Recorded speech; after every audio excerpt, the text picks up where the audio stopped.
Okay, so let's just try to make a first round to test all our, devices. If we can test our videos just to show who we are, and also our mic. Okay, perfect. So let me just see who is here. I see that Daniele Paganini is around. Hi. Okay. Um, Praveen Saxena, you are around. Yes. Yeah, I'm here. Thank you. Conrado Moreno, I don't see him.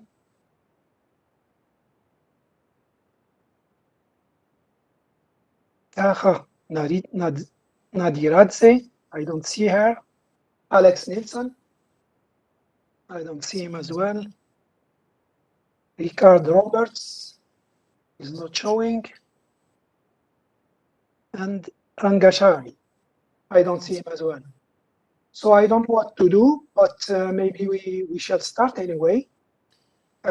If we have all our colleagues joining, so we have to keep our presentations in 10 minutes to fit in the time because we have only 1 hour and a half, and we have to leave a room for 5-10 minutes for questions, if any. Sorry, I have not introduced myself. I'm Dr. Benchik, and I'm moderating this session.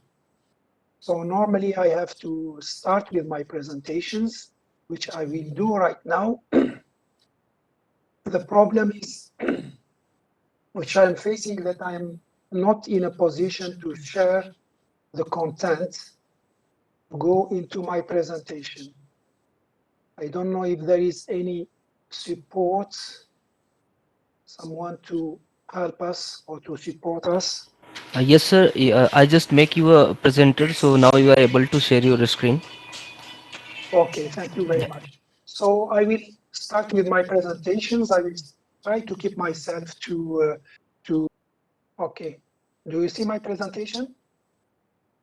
Yes. Hello? Okay. So let me just put it full screen. Okay.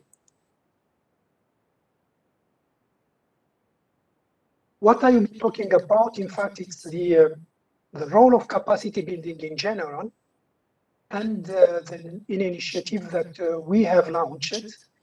Just let me remind you that I was heading the capacity building in science and technology, and also the energy program at UNESCO, and the issue started from that time. So energy is a critical issue. We have a low consumption, in fact, in general, in the developing countries. And energy is also strongly correlated with the human development indicators. And developing countries must expand uh, their electricity infrastructure 3 to 4 times just to reach the SDGs, or their SDGs basic needs. Today, we have roughly 10% of the, still 10% of the world population that do not have access to electricity. They represent something around 800 millions. Unfortunately, in Africa, still 41%, or more than 41%, still lack access to electricity, which means that almost half of the population live in the dark without access to electricity. And most of them, 80%, they live in the rural area. Something which is not always raised, access to electricity also highly impact the quality of education at schools. Today, we have 1/3 of the children in the developing countries that still go to schools without access to electricity, which is huge. And we know that the access to electricity impact the quality of education. So meaning that we are almost losing 1/3 of the children out of schools. What's the situation, and what have been the situation, the scenario of increased? And I took some data from the World Bank. If we compare 2010 to 2019, we see that there is an increase, in fact, in terms of access for all the regions except in Africa. If we see that during the last decade, the figure in green, it's Africa. We have almost the same figure. Why I am saying so? Even though the situation has been improved and access to electricity is increasing, unfortunately, with the population growth, we don't see that, meaning that we have almost the same figures regarding access to electricity, meaning that this is a great issue and we still have that problem. For other regions, particularly in Central Asia and Southeast Asia, as well as Eastern Asia and Southeastern Asia, the situation has improved, but we still have some, let's say, dark pockets that we have to improve the situation. Meaning that still some efforts has to be done. And when we consider the solar potential or the resources of renewables, I took the solar, the map regarding the solar. We see that the regions that still lack access are blessed with a huge potential of solar. Here we have Africa, we have also Asia and Latin America. And the same apply to wind energy. We have also great potential. Unfortunately, this potential is not used. And here I come to our case and the education part of what I was saying before. If we look to, if we don't have this, let's say, this use of that huge potential, and this comes mainly from the fact that we don't have enough, let's say, experts and infrastructure that deals with this issue. So if we look to the figures, we look to the education and the research infrastructures versus the potential, I took solar, we see that the region which is, I mean, in need of use of solar, in the case of Africa, and which has a huge impact, it is the region with the very, very low number of education and research infrastructures. Here it's almost nothing. And the same applies to Asia, while in Europe, need to the use of solar, you have a great number of institutions that deals with the subject. So we need to change this energy development paradigm, and this can be done through the mobilization of education, science, technology, and innovation, meaning that we have to change the energy development paradigm through education and training. Let's look to the different SDGs, and when we look to the different SDGs, we see that science and education is part of them, of all of them, in fact. Science, in its broader understanding as science, technology, and innovation, plays a crucial role for sustainable development. Science and technology and innovation is the most critical means of implementation of the entire set of SDGs. And all goals in the new agenda will require input from scientists and engineers. Implementing the 2030 agenda must be based on an integrated scientific approach and grounded in the best available knowledge. The global initiative that I was talking about, and which I hope you will join to help also, I mean, moving ahead with this global initiative on renewable energy, education, science, and technology. Why education matters? Train the human resources is the main pillar for the energy transition and the deriving energy diversification and supply. Without that, we can move to the energy transition. And expanding the technological leapfrogging is, from my point of view, key in addressing the energy challenges, particularly in the developing countries. We have not to reinvent the wheel. Let's take what exists and just adapt it to the local conditions. And this can be done only if we have the education and infrastructures, particularly in the developing countries, which unfortunately today is not the case, at least for two main regions, Asia, Africa, and somehow in Latin America. The human and institutional capacities are, from my point of view, vital for better management of energy strategies and adaptation of related technologies to local needs and priorities. A wide access to the renewable energy science and technology by all nations, and I am saying by all nations, is essential for global sustainability. We cannot talk about the global sustainability, I mean for all nations, if we are not sharing and having access to the science and technologies by all these nations. So this is really a major issue, and it's at the heart of the initiative.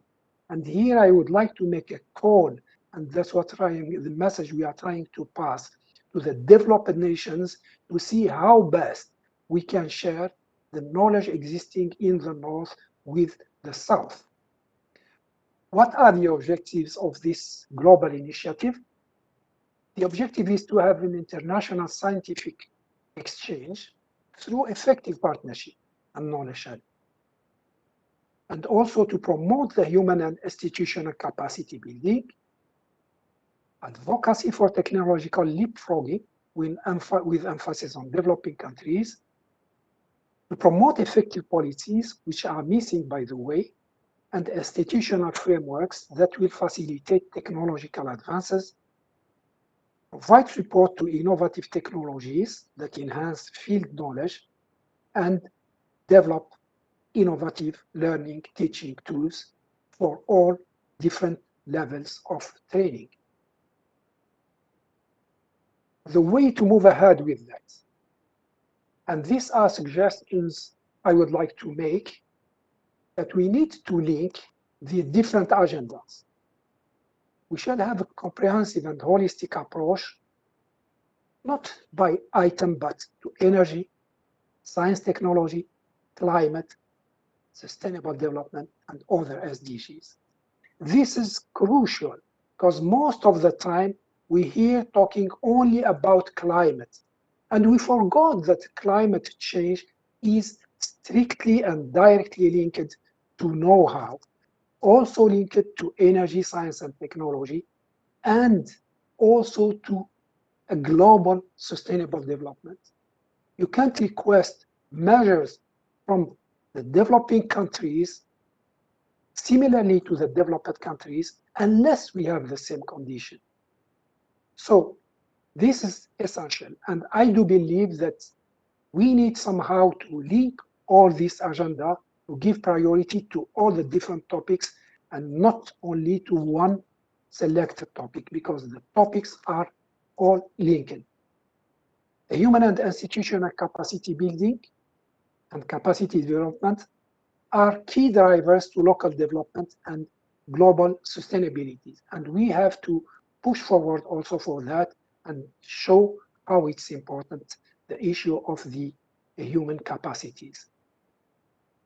Technological leapfrogging and renewable energy technology should be promoted and expanded, and energy science, technology, and innovation is vital for the energy development shift. Renewable energy skills and technologies must be shared and transferred. We have to create regional alliances like South-South and North-South-South cooperation, and this can be done. Develop productive capacities to promote technological learning and innovation, and reinforce the key institutions we have in the different regions. Some institutions that are key, we have to reinforce them. TERI, by the way, is one of them, for instance, in India, and there are some others in India and also in the different regions, as well as the Folk Center, for instance, in Europe, who is doing a quite good job, etc. So we have to reinforce these key institutions and create sort of synergy between the institutions themselves. In conclusion, to do not be long, I would like to say that alternative and energy skills and technologies must be shared and transferred. Building capacities in renewable energy is the only way to create stable conditions for achieving goals of the World Sustainable Development established by the United Nations. The renewable energy revolution is today a reality. I thank you for your attention.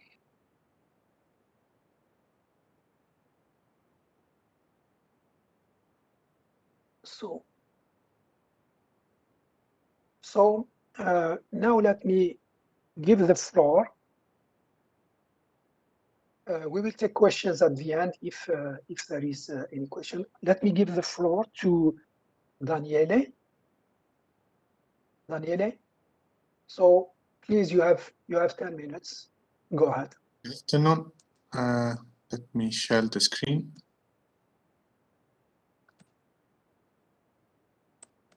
Can you see the screen? Yes, we do. Yeah, perfect. Thanks, Dr. Benchik. And yeah, so as it was anticipated, my name is Daniele Pagani, and I'm representing Noldi Folk Center, which also has been mentioned previously in your presentation. So just to get an overview, what is Folk Center? Here you can have a picture together with a picture of our founder, Preben Megard, who passed away sadly last March. But otherwise, we are an NGO that since almost 40 years is focusing on renewable energies, and we act as a bridge between the educational institutions, the universities, the different academias, and the industry. So we try to be as a point of contact between these two realities. And then this is also helped by the fact that we have a lot of diffusion, both in terms of people that come to visit us as a normal, like just interested people, let's say, but also as more specific people with specific interest in renewable energies. And as you can see, we are talking about some thousands of visitors every year, which of course have been reduced now due to the pandemic, but we hope to get back to those levels. And our motto is to work on a world running on 100% renewables since 1983. And how do we get there? And of course, there are different ways, and different have been our activities, but they all have been linked in some way to education. So if we look back in the early days, our main activity was to design technologies when they were still not there, basically. So if we talk about wind turbines, if we talk about biogas, solar, hydrogen, all these technologies, when we go back in the days, they were still developing technologies. People were still maybe not believing so much in it. So we faced the situation that there was a number of companies, also mainly in our local area, but also, as we saw afterwards, in an international scale, that would have liked to go in those businesses. But although they had the practical knowledge on building the equipment, they didn't have the theoretical knowledge needed to design this equipment and select the right components. So what we did was to design and develop manuals, which, so basically we would take care of all the research and development costs, and then release these manuals, which you can see here for wind, where a standard company working with steel, for example, could just get this manual and start getting in the wind industry, therefore delivering a product which was already tested and working.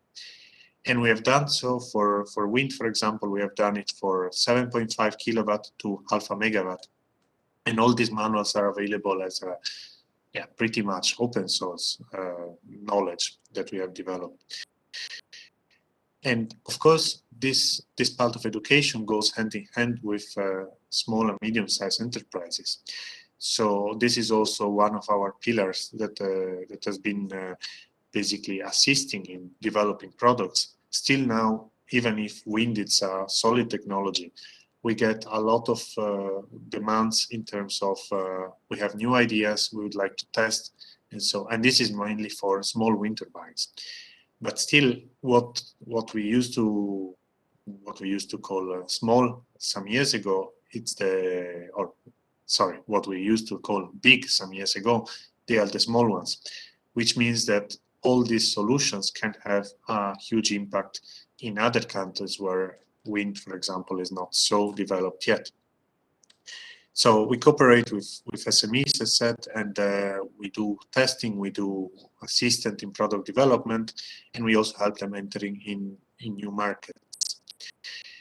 And the testing part, it's quite important that it's also related to education, because we are at the same time educating the developers about their own products, telling them and showing them what does it work and what does not, what should be improved. And at the same time, we educate the general public about these solutions. So we have wind, solar, wave, and also for mobility, we have something. But what we have been working in the last years with more emphasis, it's on small wind testing. So here you can see our latest test center with 3 prototypes that are currently testing. And when I was saying that we share knowledge with the general public as well, because the data recorded here from these wind turbines, of course, we cannot share the individual data about the individual turbines when they are still in testing. That's protection of data usage, basically. But what we do is we anonymize the data, and then we make them available for all who make the research, so universities and institutions who might need it, so that they can have some data, real data, to build up their knowledge on. And then another way of building knowledge, it's through event organizations. We organize study tours for different kind of groups, including policymakers, because it might be funny to say at such a conference, but there is still a lot of people that don't believe that renewables are the solution. And our goal is to show them the contrary. And if these people are part of those that take decisions afterwards, then it goes without saying that this is a very important activity. We also have some publications, some of which, like the Catalog of Small Wind Turbines and the Community Power for the World, are available for free on our website, so that we can increase this knowledge on these topics. But the thing that has been the most fruitful and the most important part of our activity, and is still today, is the training program. We basically get every year between 10 and 20 people, students and not students anymore, so all kind of ages, all kind of educations, all countries. And these people come to Denmark because they would like to be trained in renewable energies. And we have a wide range of facilities that we can help them in developing this learning. And it's a process of learn by doing. So we encourage them to touch the technologies, to play with them, and to test new things, so that they can really understand what is the development in that. And now Dr. Benchik has told about the importance on training, especially for some parts of the world. And I don't know if you can see, here we have some pictures of some of our former trainees. And on the right side, we can see a person from Myanmar and one from Ghana, who came to Folke Center to learn about solar energy. And they are now developing their own projects in these regards in these countries. So we have this amount of people that come for different periods, between a few weeks to even a year. And as said, they come from all over the world. So here you can see in the last 6 years where I've been in Folke Center, the countries that have been visiting us in terms of trainees. What does that mean? That we have access to a huge network, which can help us also entering in some new markets in terms of education, but also in terms of new solutions, new products that can be of use for them. And what did we learn in all these 30 plus years of activity, that often people come with one idea and then they realize that they would like to know more about other things as well. People are curious and they would like to get more and more knowledge every time, as long as this knowledge is delivered in a practical way, not just through the books, basically. And then another thing, and this is on the negative side, is that we have seen more and more challenges in crossing borders, especially when we talk of people coming from Africa. It becomes very, very difficult for them to get in Denmark, and therefore our training activities are impacted in that regards. We do some projects with some developing countries. Here we have some projects in East Africa, but this is mostly on a online basis and sometimes visiting them when we have the chance. And what we have developed in the last years, it's two technologies which are well, I will not go long in that because that's not the point of it. But the sun generator, basically, it's meant for rural electrification, to bring rural electrification all over the world in an accessible way. And this concept of LEDs, it's meant for bringing light to schools. And then again, I link to the previous presentation, saying how important it is for schools to have access to electricity. And both these concepts here, we want to deliver them in the train-the-trainer format so that we can train few people in Denmark and then go back, they can go back to their own countries and train more people. So just to get an idea, the LED concept, if we get one person, this can run 5 workshops every year, which can be attended by around 20 people, and each can make 100 lamps LED by themselves. That creates jobs and that creates knowledge. And that, in this case, we will create 10,000 lamps just with one person coming to Denmark. So the impact is itself huge. And I know that what we wanted to do is this train the programs. But sadly, as you can see, they were scheduled for March 2020. But then, of course, with the pandemic, everything got stopped. So we will try to launch them again in June. And I know it's a little bit in controversy with what I said before with crossing the borders and so, and we are aware of that. But that's actually the problem, that we don't have the resources ourselves to go in the individual countries. So that's the easiest way still we can deliver this knowledge to everyone. And what we have tried to do is to get in contact with governmental officials and local community leaders and so, to see if they can find out a way to come here, basically, because we currently don't have the resources to that.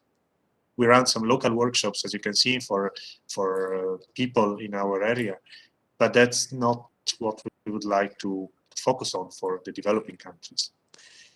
But yeah, that said, my time is pretty much up, so I would just like to invite you to our upcoming, it will be in September next year, but it's good to be ahead in time. So we have this conference on small and medium wind energy, where we gather experts from all over the world. And it's, of course, also online form. So yeah, you can just look in the website if you have any interest in that. And yeah, Thank you. then I will leave the floor again to the moderator. Thank you, Daniele. So let me invite now our next speaker, Praveen Saxena.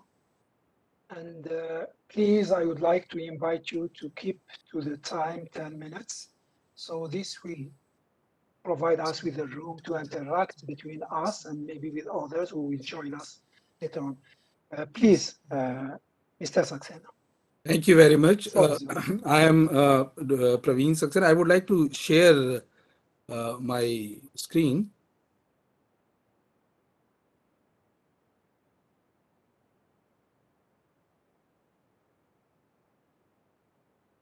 Yeah. So I am coming from the Skill Council for Green Jobs, which is the sector skill council for training people or developing a framework for skilling people in the renewable energy domain. I'm Dr. Praveen Saxena. I am CEO of this organization. So please make it full screen, sir. Yeah.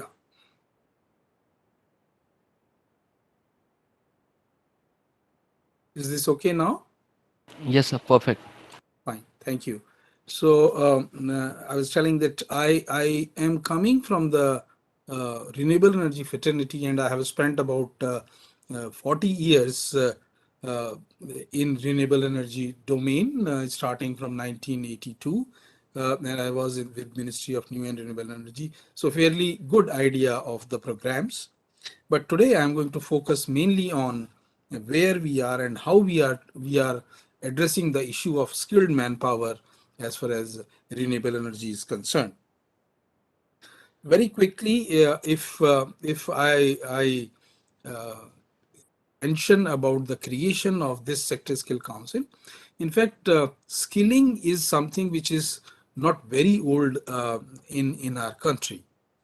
While we have been talking about skilling through various institutions and industry-led organization, but somehow uh, always industry has a complaint that the people they get are not as skilled as they would like to have, or they are not as skilled as the industry would like to to work with them, or they work with the industry. So about 10 years back, the government of India decided that there would be a separate mission called Skill India Mission, where we would be addressing the issue of skilled manpower, more so in the bracket where more jobs are required. More jobs are required means the middle level of workers, supervisors, that kind of a people. Yeah, and we will have a national mission for that. So Skill Council for Green Jobs is essentially a part of that mission, and it is specifically meant for training or skilling people in the domain of renewable energy or other activities of sustainable development. Its existence came just coinciding with COP21 in 2015. And in India, India also announced a lot of initiative for climate change, keeping in view the sustainable development goals. And we mentioned that we will be reducing our emission intensity by 33% to 35% by 2030 from the level 2005. We also mentioned that we would be achieving about 40% of cumulative electricity power installed from non-fossil fuel based systems, that is renewable energy by and large. And we had set a target of 175 gigawatt of renewable energy, which is now moving to 450 gigawatts of renewable energy by 2030. We had uh, lot of other activities, but these are some of the ones which are directly related to climate change and green jobs. So while country has announced these targets, this is also resulting into a lot of additional jobs which would be created because of these initiatives. In fact, I would also like to mention that we are expecting about uh, 2,000, yeah, means 2 million jobs would be created only because of these initiatives. So uh, if we look at the sectors which our organization cover, they are the entire sectors covered under renewable energy. We are now talking of solar, wind, hydro, and biomass biofuels.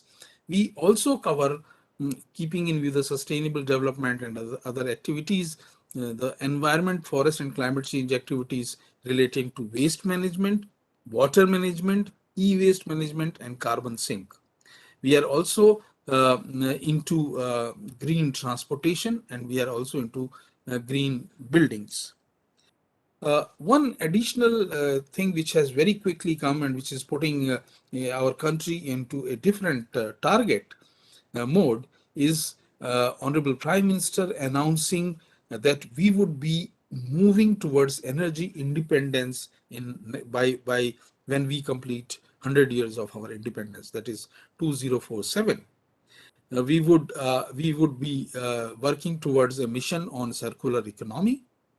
We would be talking about uh, a, a network of CNG and PNGs, which would include 20% of ethanol, which is coming from for blending renewable energy, 450 gigawatts I told, and we are also now moving towards national hydrogen mission. So suddenly, with this announcement, a lot of focus is now being given to hydrogen energy, which would be essentially addressing the issue of mobility or fuel for transport sector. Once again, these are bringing a lot of opportunities for us. And what we wanted to say that India is in the process of creating a large number of skilled manpower in the renewable energy sector. And definitely where we are at the moment is that we have already an installed capacity of 100,000 megawatts or 100 gigawatts of renewable energy, mainly coming from solar and wind. About 43,000 megawatts coming from solar and about 40,000 megawatts coming from wind. So these are the two major sources which we are targeting and which is completely commercial in our country. As far as skilling is concerned, if we look at the targets we have set for uh, uh, for uh, 2030, we are looking at creating a lot of jobs. And as far as trained manpower is concerned, we are now working towards creating about 6 lakhs, 600,000, people in the green technologies, which would be trained. And there would be a reskilling or upskilling of about 200,000 people in various sectors, including waste management. We are also planning to have about 20 center of excellence in our country, which would be the main centers for developing contents, developing various videos, information, and all that for various renewable energy skilling.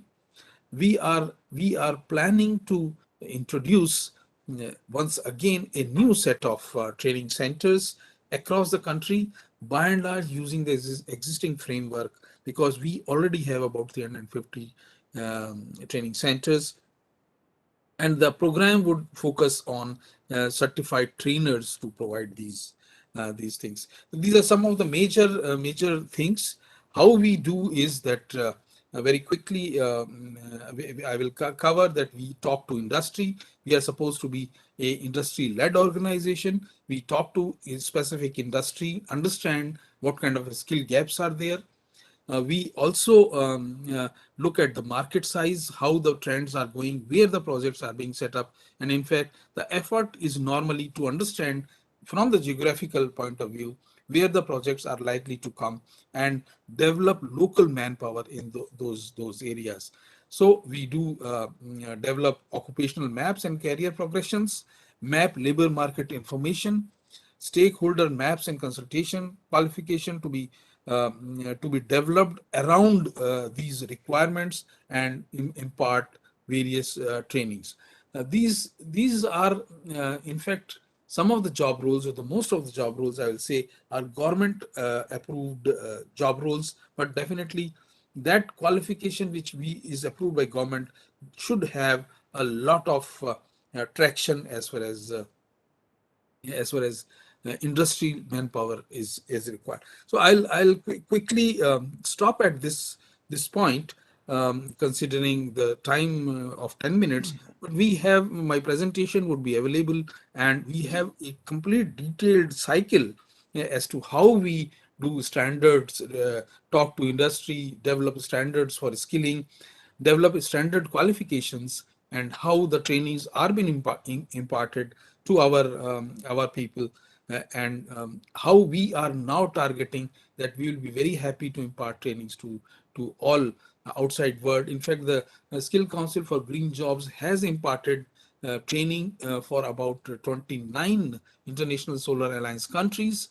in Africa by giving training, online trainings for example, bankers and small entrepreneurs as to how to start their business in solar energy, and how bankers would react to when the new proposal comes. So we'll be very happy to cover it more extensively as and when it is required. Thank you very much.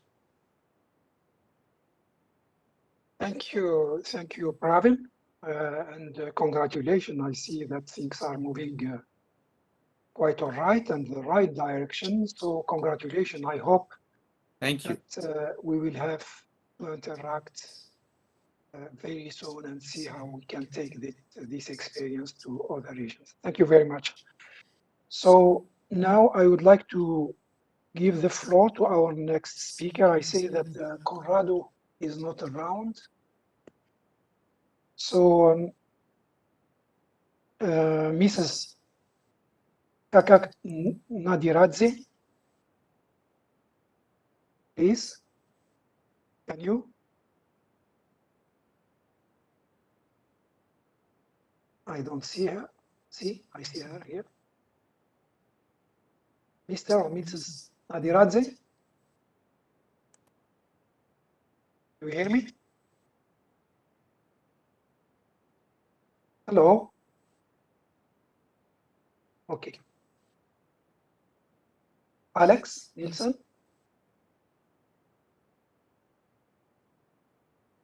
He's not around. Ricard Roberts? Hi, Do you hear also. me? Actually, I'm talking in place of Alex. We just took a bit of time to get the unmute done.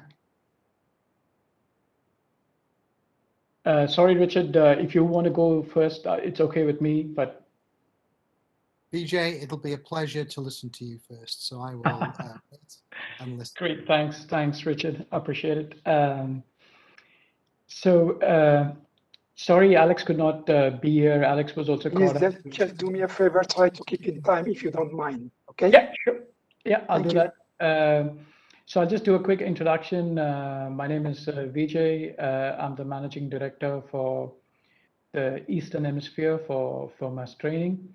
I'll just share my slides now and give you a quick update.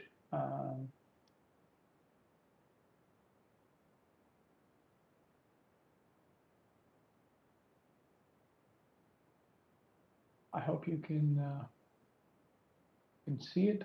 I'll just put it on full screen mode.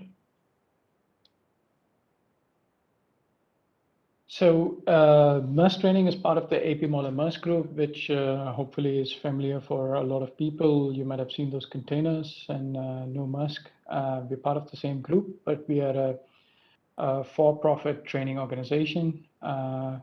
We've been around for 40 plus years. The reason MERS training even exists in the AP Moller MERS group is because there was an accident in 1977. And when we did the accident investigation, we found that the people involved had the right certificates, but not the competence. So that's why MERS training was created, to drive competence in the industries we operate in. So globally, we are there in more than 14 locations, but we deliver training services across a large number of other countries and actually collaborate with a lot of different partners globally. In the renewable sector, there is one key area that we focus in, which is the wind renewable. You could say in some sense on the renewable side, we're a bit narrow, but hopefully we're a bit deeper in the context that we actually focus a lot around how to develop wind technicians and support national workforce development to get into the renewable industries. So our methodology in that, we're starting to deliver quite a few projects across different countries. We've already delivered a project in Taiwan and in collaboration with the Taiwanese government. We're now executing some projects in the US, in the East Coast primarily, where in collaboration with the government and government-linked entities, we're actually delivering and setting up workforce development centers. We have been working very closely with the wind industry, especially the wind turbine manufacturers. In fact, we were one of the first global wind organization approved training organization. The way we work is we actually help when we partner as a national level partner. We support the country in terms of building the right infrastructure that is required to develop the workforce to get into the industry, with a lot of focus on exactly what the industry requires in terms of training people up to join the industry. So a lot of our focus is around project management, building design, management system, staffing, resources, training, and assessment. We also support with the operation of a training organization, basically A to Z, to help things get kickstarted and help countries get the workforce ready to join the industry. We actually focus on a large areas. We actually work with the wind turbine manufacturers, wind farm owners, and also increasingly a lot of the oil and gas players who are starting to foray a lot more into the renewable sector, especially into wind industry. We focus on the basic skills that is required, and also some more advanced skills in collaboration with other partners as well. So our focus is to drive both safety and performance in the industry and support national governments in building the workforce to join the industry. We focus on a broad range of areas, including survival training, which is more relevant for the offshore wind sector. But of course, in the onshore context, this won't be relevant. But and we also focus a lot around the actual wind turbine related training, and I'll come to in a couple of slides what that actually means. So I'll skip this one and go there. So we've actually been working with the GWO, or the Global Wind Organization, which is a body of wind turbine manufacturers and some wind developers who have formed a non-profit organization body, which I guess most of us are familiar with. And we actually work closely with them. We've been working with them since their inception. And basically, we focus on 4 key areas. I think I touched upon it earlier, so I won't go into it again. But in effect, with a focus on how do you build, especially because wind industry, renewable industry is new for a lot of countries. It has started getting a lot of focus. A lot of them are getting into it. So how do you make sure that the entire feeder system into the industry is set up right from the beginning? And that's where we can come in and hopefully play a valuable role. This is an example of what we've done. I mean, this is from the actual press release, so a lot of the dates, of course, are a little bit from time gone by. But this was a partnership with MARDC, which is a national level Taiwanese organization with whom we worked to set up the first ever wind training center and facilitate the workforce development there. As you can see, it was a large setup that we were involved in. It was an extensive project, and we kind of approached it in a 2-stage process where an initial project was done to kickstart training immediately, followed by a large-scale center where we could train a large number of people for the future requirements. So we actually have, I think I'm pretty much coming towards the end of my presentation, but what we have is a fairly unique concept that we pioneered many years ago, where we actually have a mobile training facility, which can actually help kickstart the quick training of the workforce to get into the industry. And it's basically a modular concept which can move around and be set up to actually deliver the training. It can cover everything from all the GWO courses basically in effect. can be delivered using this kind of mobile portable solution that we have. And this has actually been beneficial in all the projects that we've been executing globally, where it gives the opportunity to kickstart the workforce development immediately, followed by further expansion into large-scale building facilities and stuff for large volumes later on. But it helps save the interim time into making it more productive. Yeah, I mean, this is just a high-level overview of what that is. There's a lot of videos that we have online around how this whole model works and how the training is delivered for people. That was basically my short presentation. I'm open for questions if there are any.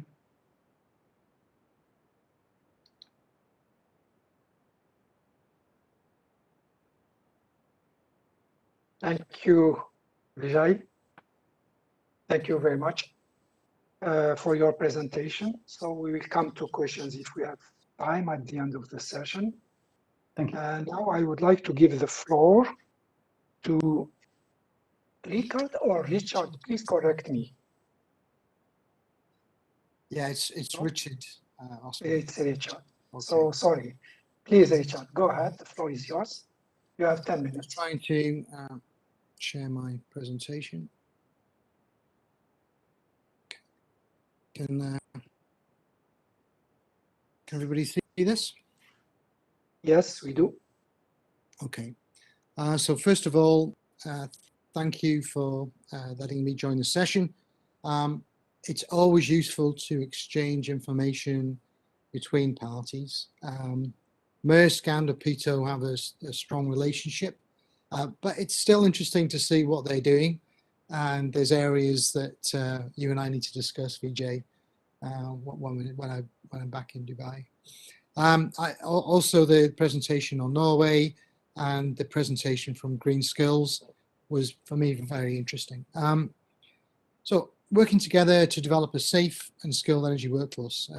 Opito and the presentations I've been listening to, a lot of them are about how do we engage, how do we build up capability and capacity.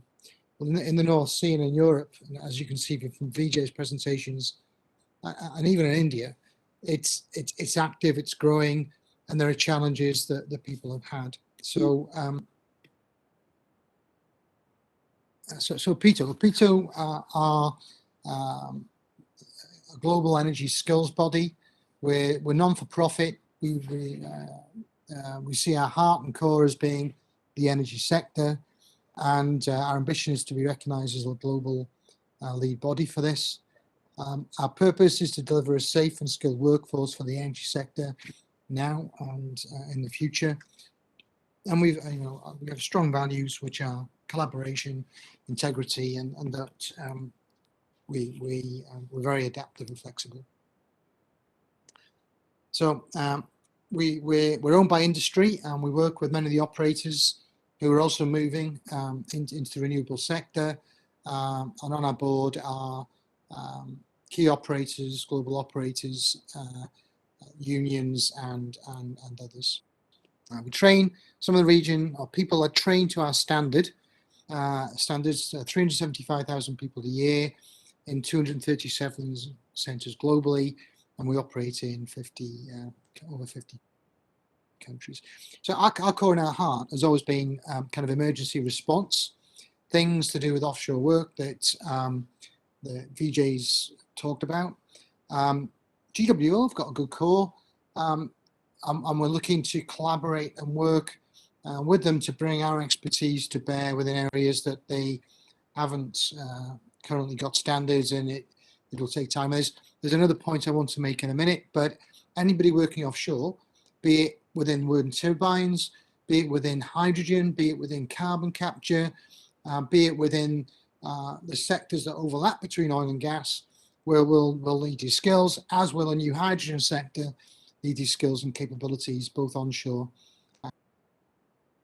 and offshore in the future. We also have standards around rigging and lifting, low gas testing, and again others. And the the last element that we have is workforce qualifications. Okay, that's a bit of background. The challenge that everyone faces is, how are we going to do this, right? It's happening.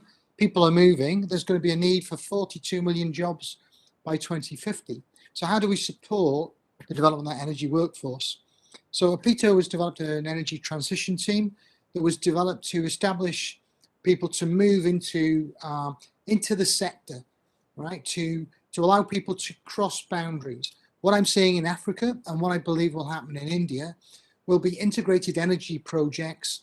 Oil and gas will be around for a long while, and within that will be renewable low carbon jobs, carbon capture, hydrogen, blue hydrogen, and even onshore then you will have facilities that will have hydrogen but integrated with solar and integrated with wind. So we're working with governments and industry and other bodies to provide skills and standards to help support this integrated energy sector, and to make sure that we have the right people with the right skills who are available and they are able to obtain employment and work in a safe and competent way. In the North Sea, there's a North Sea transition deal, and the North Sea is transiting rapidly from oil and gas into wind generation. The issue that we have faced is the jobs are similar but different. So how do we encourage people to move across the sectors? How do we ensure that training covers all areas? And how do we ensure that we're not building additional cost in? So one of the issues that many of the marine contractors face is they already operate to international standards. And there is a view that people then have to retrain to do GWO standards, and I mean that in the nicest way. But what we're looking at is extra cost that people are building in, and the training in a lot of cases overlaps and is very similar. So we're doing 4 things. We're working on a skills program with the UK government and with UK operators, looking at this people and skills plan. So first of all, the supply and demand. What are the jobs going to be in 5, in 10, in 15 years time across the value chain, supply value chain? What are the standards that people are going to need to be trained in? How many of these standards are common? How do they interchange? How do we ensure that somebody working in oil and gas today can work in the hydrogen sector tomorrow or in the wind sector tomorrow? Part of that, how do we attract people in? We are not-for-profit. The money that we make goes into developing standards and also into science, technology, engineering and maths programs. And we're working and collaborating on a scheme called My Energy Future that I'm happy to share further details on. And finally, it's not just about apprenticeships, it's about all energy apprenticeships. Peter run the UK scheme for the oil and gas sector. That's been broadening, taken to the all energy apprenticeship, and we're driving that. We've currently got, I think, 300 apprentices, and that's going to grow. I think the challenge in India is it's huge in terms of population capability, and how you knit these things together is quite well. The comprehensive skills strategy is a bit of the work that's been carried out, I can see previously, but what are the talent pool? What are the skills gaps? What is it that we need? How do we close those gaps down? What does that mean, right? What does it mean in terms of qualifications? What does it mean in terms of skills and assessments? And what does it mean in terms of STEM programs? We have developed, I saw VJ on yours, diplomas. We already have renewable qualifications that are internationally accredited and allow people to have accredited qualifications that allow them to move into a sector or into university type programs. These are being rolled out globally. Sedgelac have adopted these in Nigeria and within their centre in Paris, and happy to speak to you about this further. But we see global quals, it's maintenance electrical, maintenance mechanical, instrumentation, process. Process can be processing oil and gas, or it can be processing of hydrogen. These are all interchangeable standards and quals.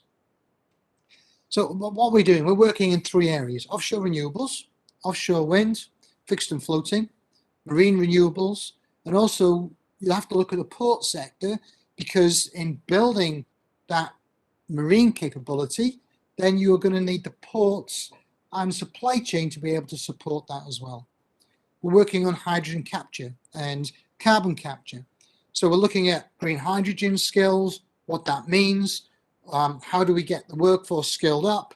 There's a bid out at the moment looking at the infrastructure with a national grid, where the UK is looking to change its national grid for natural gas into hydrogen. We're working on terminal operations where small scale oil and gas, LPG, can be used and replaced by hydrogen within domestic areas.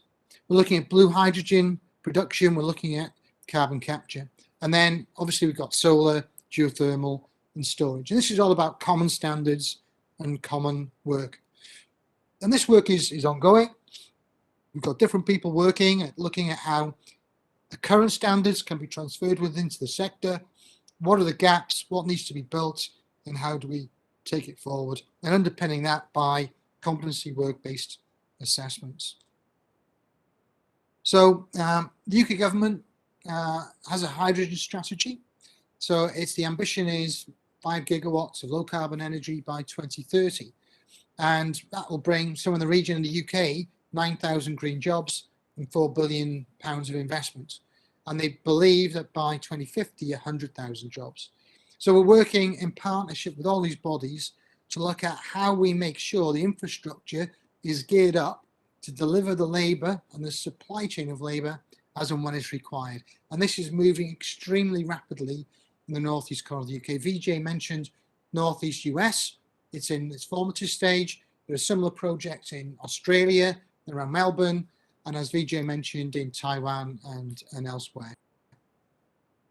So what we're trying to do as an organisation is to make sure that as this sector expands, people are not excluded from it, costs are not increased, they are maintained, skills are transferred, and there's a rapid take-up of skills and capability within that sector to help it move forward.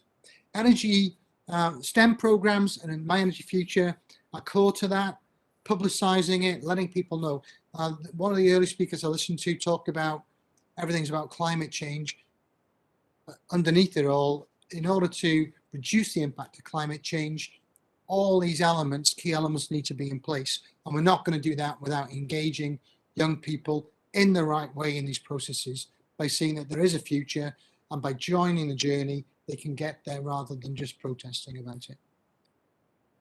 The All Energy Apprenticeships is a broadening of the UK programmes to ensure that it's giving a breadth of knowledge and skills to allow people to move from one sector into another, even for skilled workers in current sectors to transfer over. And we're in the middle of finalising these activities. So the UK sector is moving rapidly. APITO, as an international energy skills body, is looking at the lessons in these 4 key areas and seeing how we can help the developing nations move rapidly through this process to build up speed, and also transfer the knowledge and skills that are being built elsewhere, as you saw with VJ, into different sectors. It's moving quickly, it has a massive impact, and we see it as our role to help support that in the right way by ensuring that the workforce of today is ready for the challenges of tomorrow, working in collaboration and cooperation. Thank you.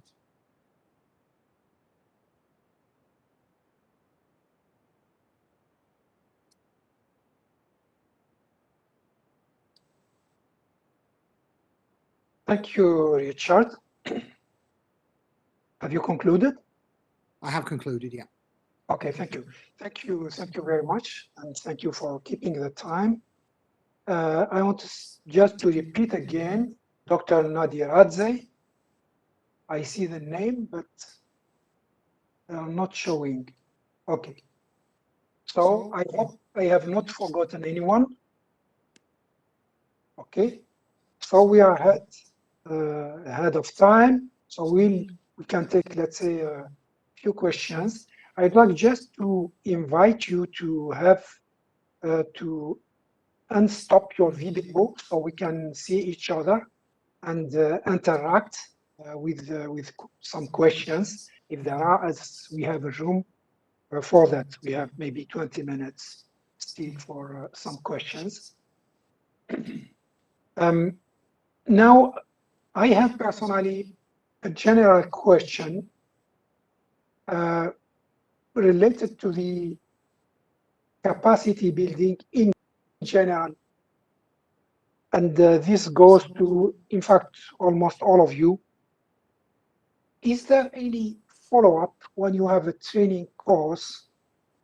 Are you trying to see whether your students are having some activities later on, or it's not? I mean, you can have training on solar, but if there is no solar somewhere, which is not the case, but just so there will be no jobs.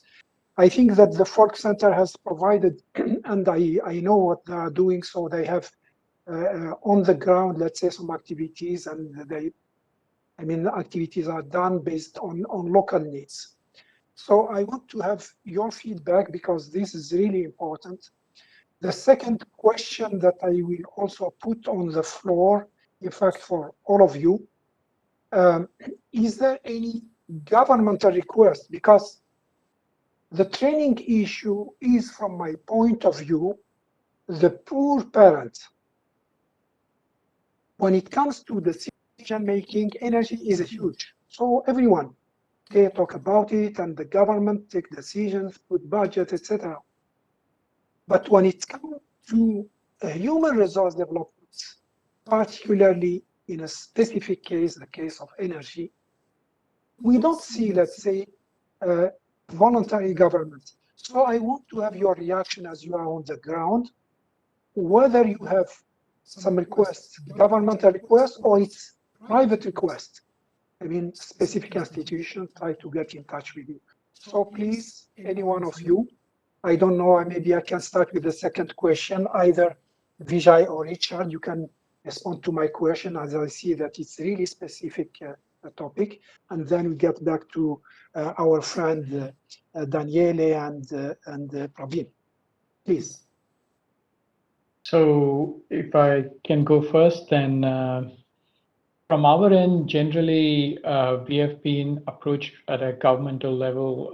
The governments, we've had general engagements with, when I say governments, I mean government-linked entities that are focusing on national skill development. That's who we have been approached by to support in the development of the workforce. And there, our focus has been to try and understand what they are trying to achieve, what the vision is, and how we can support that vision, and how we can create that infrastructure locally, so and create the competence as well locally, so that in the long run they can manage it and carry it forward from there as the industry grows. That's been our experience.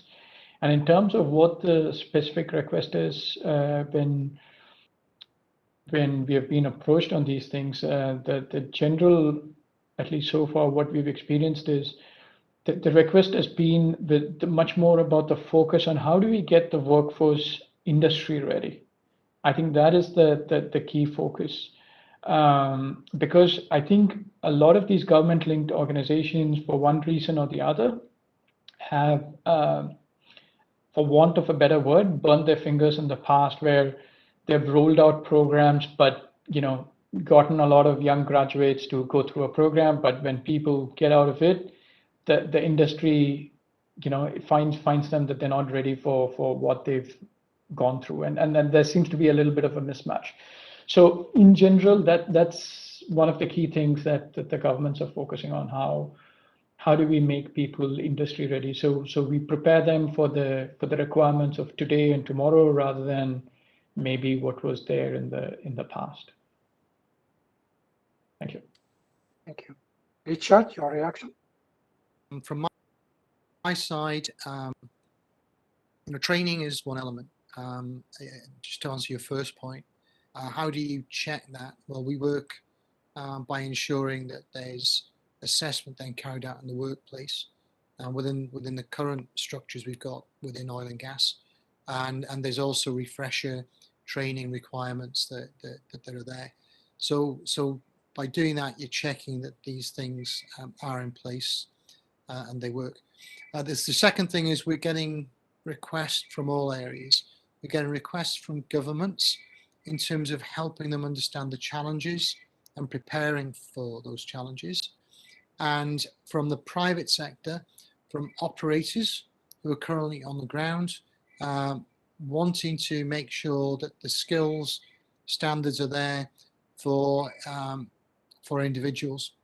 So examples are, there are some standards that don't exist. So for instance, in wind, right, you've got the construction of the turbine and the technician training, but you've also got the manufacture of the wind turbine blades and the transfer of that by water and the lifting of those, the various elements of kit into that environment. So there's a big gap in terms of skills around rigging and lifting, and no real standards on that we're supporting. So I think the answer is it's still in early stage development in lots of these areas. KPIC in Kuwait have written to us for standards around processing of hydrogen because they're doing that, and it's moving quite rapidly. So the challenges that we're facing as a skills lead body is that this isn't talk anymore. People need the standards to be able to train people to the right level that the BJ is implementing. Some of those have been in the early areas, the construction of turbines, but now it's moving across the value chain into all areas, as I said, into port and supply chain. So that's our experience. Thank you, Richard. To you, Pravid, and also Daniele, but I will start with Pravid as you are staying in India. What I want just to know, do you have an idea about the needs of trainees that were approaching you, or the needs of trainees for training in India and maybe the sub-region? I personally made some calculations. I was based at the office just for a short time at UNESCO office in Harare, and I went through some calculations to see, in order to size and propose a strategy and so on, what can be the needs. So I have roughly an idea that, for instance, in Africa, if we take only the solar issue, that it can be done by different sectors. If we want to move ahead for the 100% renewables, which is something that all countries are talking about, we need at least to have 2 million trained technicians, engineers, or something like that. So it's a huge, if we take only one area. And I guess in Asia, I do remember the same calculations, which are practical, but also based on some. So it's also the same figures. So I wanted to get your feedback as you are on the ground. If you have a specific idea first on India and also in the sub-region, what could be the size? If not real figures, I mean, is there a big demand for that? And again, my question, is there any interest, governmental interest in moving ahead into that direction? Please, Praveen. We don't hear you. Can you please unmute your... Can you hear me? Yeah.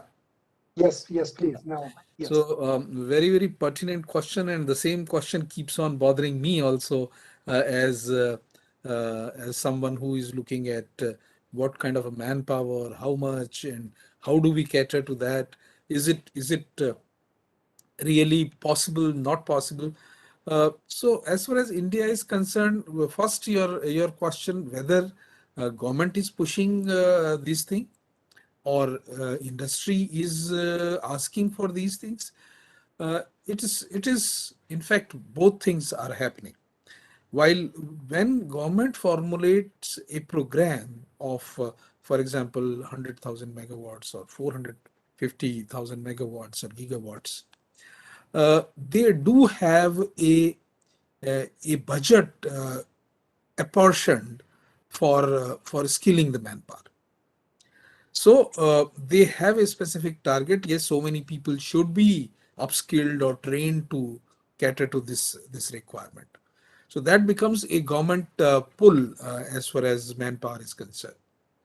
Similarly, when the government programs are there, industry also tries to pick up whether how do this kind of industry would come and what would happen. So they also need trained manpower, and they also quite some time ask for specific requirements. They talk to our training partners and they are able to meet their requirements. But frankly speaking, if I am prudently truthful, the quality of training which we or skilling we are able to impart is actually not catering to what industry wants, or maybe uh, we need to really improve on the quality and the sincerity of imparting skill trainings, because skill trainings are not something which are just imparted. So it has to come with practice, it has to come with standards, and that kind of attitude is also required, which I feel that country like ours are not all that serious about. So the challenge, frankly speaking, with us is even bigger to modulate the not only the skills but also the thought process of people to do things in exactly very standard way or standard uh, methods. So efforts are being made, I would say, and yes, now industry has realized that having a good, or their HR groups have realized that having good skilled manpower, trained manpower helps. But it is also true that if this is there, if it is certified manpower is there, then the cost of hiring those people also increases. So this is, I don't know whether I have answered your question or not, but this is what the situation is. Thank you, Praveen. No, it's I got the point, and thank you very much for this. So almost the same question to you, Daniele, and also what I would like to know is the Folk Center is receiving, I mean, some students from abroad, not only Europeans. So is there any follow-up? Do you know what happened to them, what they are doing? I know, yeah, of course. I mean, you have some good examples, and you have raised some of them. So, but in general, is there any follow-up? Do you still have some contacts? Do you help them to initiate or create some activities? And also, the governmental issue is important for me. It depends a lot, I would say, on the trainee itself, I would say, because we keep contact with some of them. We know exactly what they are doing, and we know that they are going in the right direction, but there is not such a formal follow-up in that way. It's mostly, since they come and they live also with us, there is a personal relationship being built, and with some it's stronger and with some it's not so strong. So what we can follow up is on LinkedIn, and with some of them, as said, we have stricter collaboration also in the future career. But it is not something that I could say for everyone, of course. On the other hand, it depends also if we take out of the training program. If we are running now a project with Greenland in which we will educate technicians for renewable energies. In that case, of course, there will need to be a follow-up through the whole process, which is a couple of years, I think, because it is part of the project. But we don't really have the capacity to have an idea on what everyone is doing and keeping on supporting them. Of course, when they come back and they ask us some things, and we are always ready to support them if we can, but it's mostly their action, let's say. Thank you very much, Daniele. So we still have maybe 5 minutes. So I leave the floor to you. Maybe one of you have a question to another or to just to all of us. So if there is any question that you want to raise or to exchange, otherwise, if not, so we will try to close. I think I have a question actually. yeah, Oh, one sorry. of the early Yeah, you are still with us. Okay. So Yeah, please, well- Daniele, go ahead. No, it was just if any of you have experience in financing, how to finance these courses, how to finance this, how to access financing, because that's our biggest issue. And without money, you cannot train anyone, basically. So. Right, and that's why I was talking about governmental support. But this can go either to Richard or to Vijay, Pravin as well, because he is doing a quite good job with a lot of. So please, each of you. Yeah, this is really a challenge, and I would also like to put on floor, once you have government programs for skilling or training, then it becomes even more difficult to mobilize finance from the in the market. I mean, then people feel that yes, this has to come free. This has to be this is something which government is supporting. Why should either they pay or the even the industry pays? I was surprised that big industries are also not very keen in sort of uh, investing in trainings. They spend a lot of money on their workforce otherwise, but not so much on training. Somehow the feeling is that they will train them if they are hired, or if they are little intelligent, then things would they will pick up. So yes, it's a really big challenge, and more so in the developing countries where standards are not seen in the true spirit. The need of doing things with standards, uh, and the realization that they do impact the overall life of the project is not as good as what it's there in the Europe. So bigger challenges for us. Thank you. I guess that Richard and Vijay, they are Yeah. more, let's say, lucky because they are dealing with, I mean, specific area where I do believe there is money to have trained personnel. So please, I see that Richard, you want to react on this. Okay.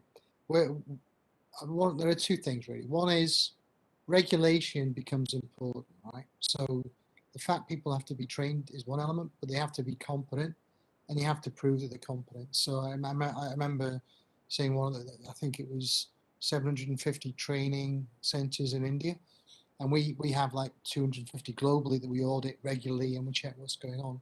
So the challenge is that getting the regulator to mandate standards that people have to follow, because that means that within the training fee you can capture funds from that. We use the registration money that we make to, as I said, fund STEM programs. That there are we also work with development bodies. So there's one called DAI that pulls down funding from the World Bank on different programs looking at national capacity and supply chain activities. We've been involved in programs in Uganda and in Malaysia, looking at these things. If you have a particular program, I was interested in one of the ones that you were looking at. It could be something that we do fund scholarships, and we do fund some programs. We funded Women in Engineering in Ghana. It's one of the programs that we've supported for the last 4 years.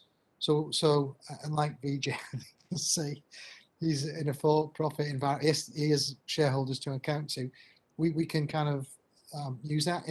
If you would like to kind of put forward some ideas, happy to collaborate with you in looking at that.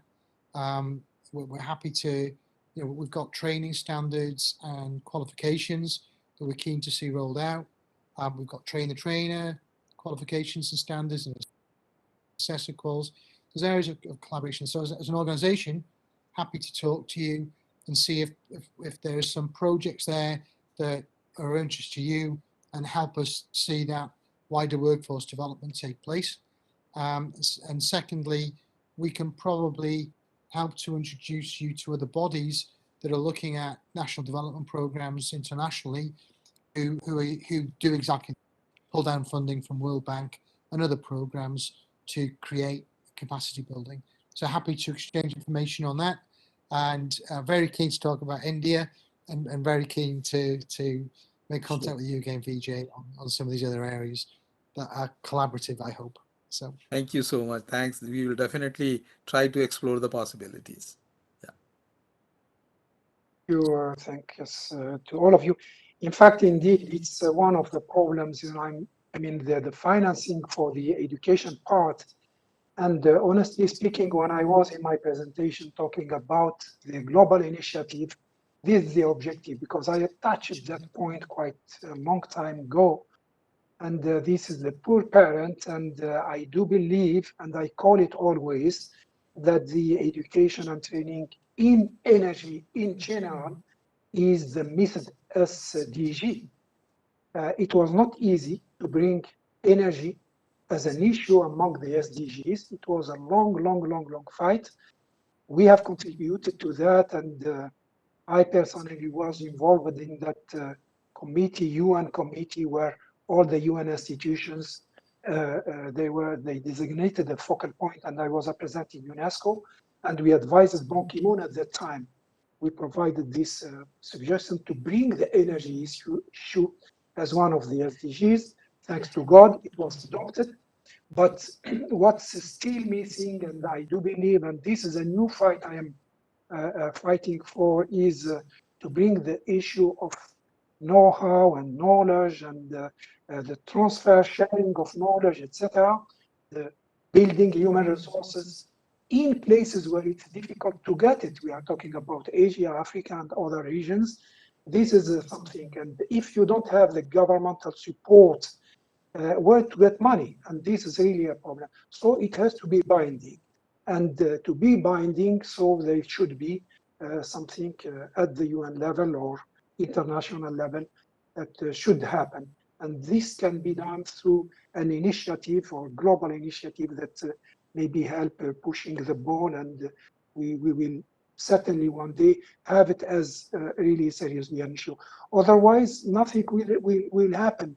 You saw the figures I was showing that when you see, for instance, I take always the case of Africa, because there we have the point, and there we have the problems related to access to electricity, etc.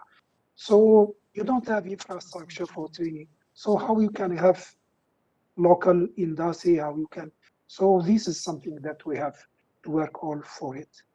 So I see that we are coming now to time. If no reaction or no point from you, so we try to close the session. Please allow me to thank you very much for your excellent presentations, all of you. Also for keeping the time that have been allocated to us for this important session. And also thank you for the great job you are doing, because this is really a crucial and important element.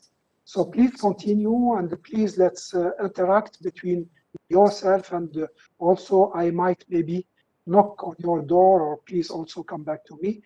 And I wish all of you a great success in what you are doing, and hope to see you somewhere very soon. And I will say a few words about the capacity building in the closing session. There is this plenary, so I will come again and say a few words about this, just to continue pushing. Thank you very much. Thank you very very much. much. Yeah, thanks. Bye-bye. bye. Thank you.